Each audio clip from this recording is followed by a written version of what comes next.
Et Olana, bienvenue sur l'émission Trouve la vie et nous voici avec Agnès. Agnès qui est une femme businessman. Businesswoman. C'est vrai.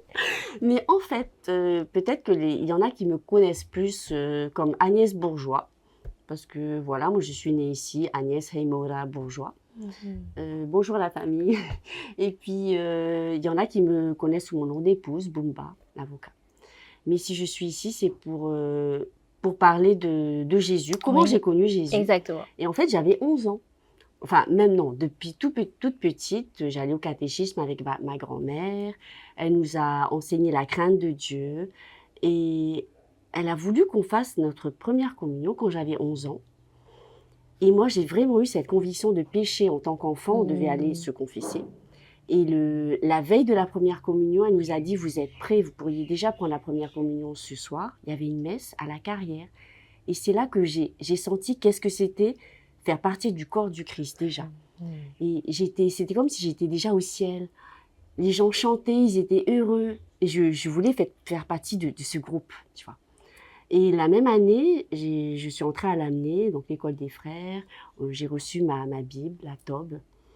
J'allais tout le temps à la messe. Et il y a eu un camp du Neige. Le frère Alain Selton nous a lancé un défi. Pendant le camp, on avait 10 jours, il fallait qu'on lise tout l'évangile de Saint Jean. Donc j'ai lu l'évangile de Jean, ça m'a parlé, cet évangile de l'amour, et j'avais vraiment cette soif. J'allais tout le temps à l'église. Toute la semaine, maman me disait, mais tu fais quoi? Ben non, je vais à telle réunion, je vais au renouveau charismatique. Le dimanche matin, j'allais même lire la Bible aux malades, on allait en double avec des protestants. Bon, après, je suis partie en France faire mes études. J'ai rencontré Placide, qui est mon mari actuellement. Et on s'est rencontrés où? À l'aumônerie catholique des étudiants. Alors que lui, il était pentecôtiste. Et le pasteur a demandé, est-ce que ta femme est évangélisée? Mais oui, mon pasteur, bien sûr qu'elle l'est. Mais dans notre église, tu n'as pas trouvé des jolies femmes? Tu n'as pas trouvé une femme? Et Placide qui lui répond, tu sais, pasteur, je ne suis pas venue à ton église pour chercher une femme, pour chercher Dieu. Et le Seigneur, il m'a amené cette femme que tu vois. Et je peux te dire qu'elle lit la Bible, elle est pieuse, elle connaît la Bible mieux que moi, parce que lui, il venait juste de se convertir. Bon, puis on a cheminé comme ça. Bon, on s'est mariés donc à l'église catholique, un prêtre nous a mariés. On a dit qu'on ne ferait pas baptiser les enfants, qu'ils feraient leur choix, plus grand. Et pendant des années, j'allais à l'église catholique. Placide, quand on est venu, je lui dis, regarde, il y a ton église, ADD. On est allé un petit peu. Mais un jour, je parlais beaucoup au Seigneur. Je lui disais, Seigneur, j'ai envie de te servir. Tout ce que j'ai reçu, j'aimerais pouvoir le redonner encore. Mais je ne sais pas comment. Mais quand tu dis ça au Seigneur, il te prend au mot, en fait. Et un peu plus tard, je disais au Seigneur, mais en fait, j'aimerais te servir. Et j'ai eu cette image que j'étais assise entre deux chaises, l'église catholique et l'église protestante, pentecôtiste. Et quand tu es assis entre deux chaises, tu es nulle part et tu ne peux pas servir. Donc, petit à petit, j'ai commencé à fréquenter l'église de la Bonne Nouvelle. Et puis, il y a une préparation au baptême. Et moi, j'arrivais pas. J'avais du mal avec ça. Pourquoi je dois me rebaptiser? Je suis déjà baptisée, j'ai fait des recherches. Et on me disait, il y a la nouvelle naissance. Je me disais, mais qu'est-ce que c'est que ça? C'est qu'après que j'ai réalisé qu'en fait, j'étais née de nouveau depuis l'âge de 11 ans, en fait.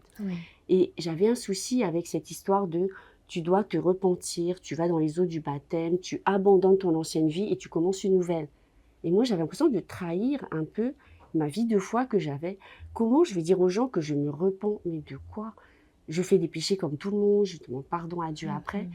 Et j'arrivais pas. Mais je voulais quand même servir. Et pour servir et prendre la Sainte Seine, il fallait passer par les eaux du baptême.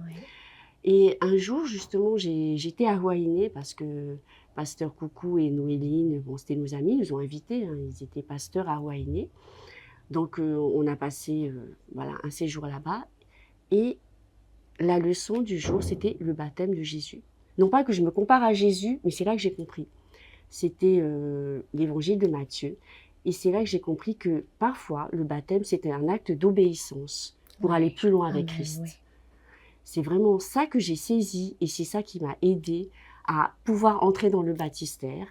Que c'était un témoignage. Dieu savait déjà que je servais, mais c'était un témoignage devant les autres que je m'engageais à lui donner toute ma vie, lui faire confiance et avancer. Et depuis, je sers le Seigneur.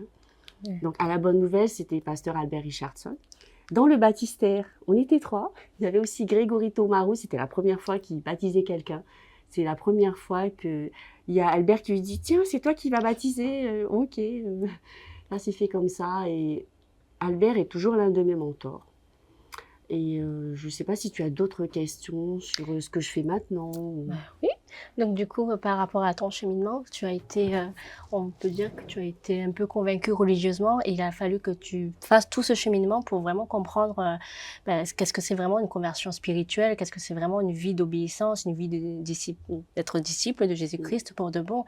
Et par rapport à tout ce cheminement-là, aujourd'hui, avec tout le service que tu as mené avant, qu'est-ce que tu fais de différent? De différent par rapport à avant, quand j'étais catholique. C'est vrai que quand j'étais catholique, moi, j'obéissais à certaines choses et puis j'ai pris beaucoup de recul quand je suis allée en France. Et déjà, l'église là-bas, ça m'a beaucoup refroidi. Les gens étaient froids, les gens étaient austères, c'était pas comme ici. Et puis j'ai commencé à me dire, mais le pape, il dit telle chose, je suis pas d'accord. Donc c'est vrai que de toute façon, l'église catholique, j'adhérais plus vraiment. Là, quand j'y vais, c'est juste s'il y a un décès, je vais aller avec la famille et tout.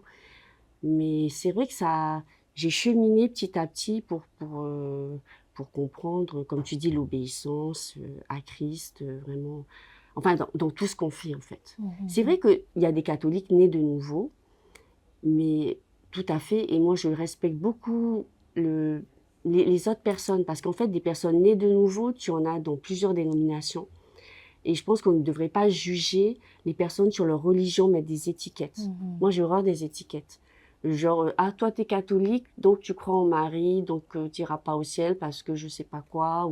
Ou toi, t'es adventiste, alors on t'a dit qu'il fallait pas manger de porc, et puis le sabbat, c'est...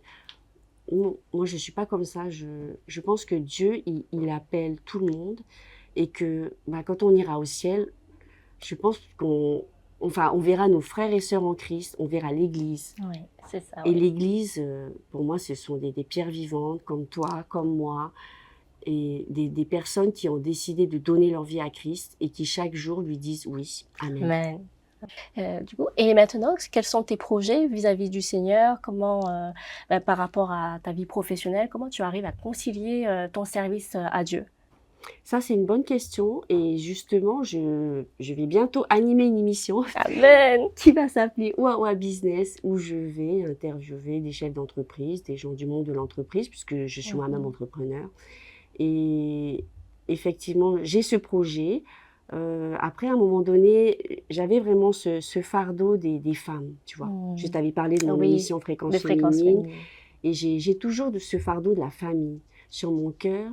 En ce moment, j'ai un peu mis ça en stand-by, mais la famille est toujours sur mon cœur, que ce soit les enfants, les jeunes, les femmes.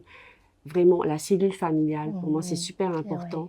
C'est ça la base de l'Église, c'est la famille. Amen. Donc, j'ai toujours ce cœur pour la famille. Et puis, en même temps, je pense qu'on doit être sel et lumière partout où on est, y compris dans le monde des affaires, dans la vie professionnelle. Je suis d'accord, oui. Je suis d'accord. Et peut-être que Dieu permettra que Fréquence Féminine reprendra, peut-être sous d'autres formes, on ne sait jamais.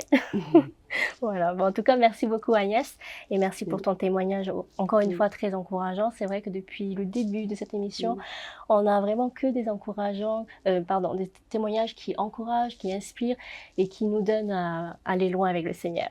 Merci beaucoup. Merci Anna.